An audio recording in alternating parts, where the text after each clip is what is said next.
Let me show you a quick tip for limit switches. Here my axis is tipped to the limit switch, which is good, it worked fine, but here's a little strategy I'm using. This little button, once it engages right here, right now the limit switch is tripped, but the button still has available room to go.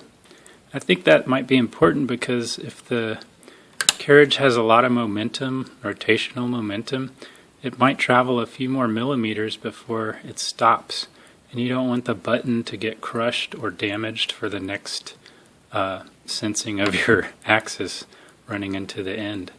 So on all my limit switches, I made sure the button engages, contacts electrically, and then has a few more millimeters of play.